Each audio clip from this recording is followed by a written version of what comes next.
मंडळी, आज माझ्या हातात एक पत्र आहे। कार्यकर्त्या असलेल्या एका प्रेक्षकाने हे पत्र पाठवलंय।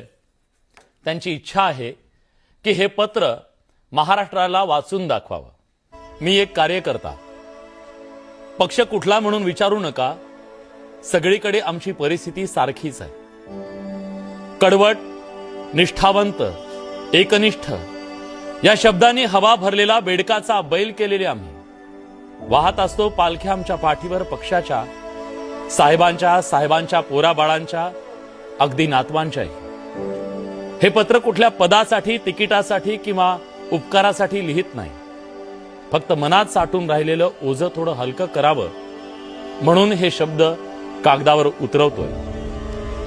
गेले काही दिवस तुम्ही आमचा आक्रोश टीव्हीवर दाखवताय, संयमाचा बांध फुटलेल्यांचा, पण हे थोडे आहे। अस्वस्थ असलेल्यांची मोजदाद तुम्ही करू शकणार नाही। ही निवडणूक आम्हा कार्यकर्त्यांच्या नावावर लढली जातीये।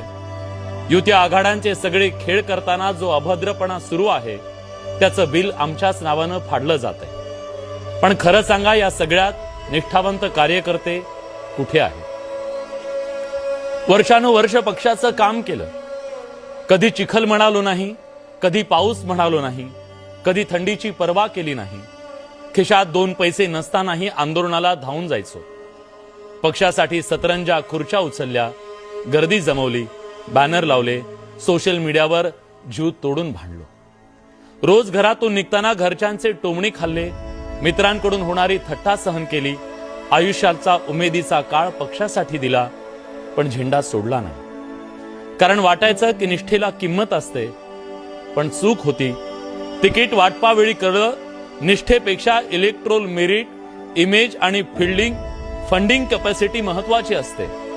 पण मला सांगा, हेच मेरिट रस्त्यावर लढताना का दिसत नाही? 10 वर्ष झेंडा घेणं मेरिट नाही का?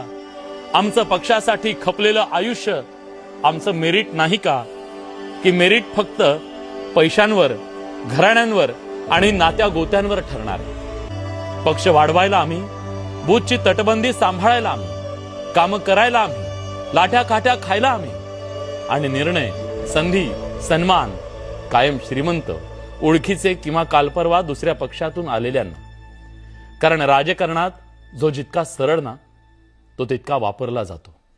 नेत्यांना आणि पक्षाला एवढंच सांगायचंय, साहेब, जर तळागाळात काम करणारा तुमचा कार्यकर्ता निराश झाला तर उरलेल्या इमारतीचा पाया कसा राहील तुम्हीच सांगा। तुमचाच एक दुखावलेला पण अजूनही जिवंत असलेला कार्यकर्ता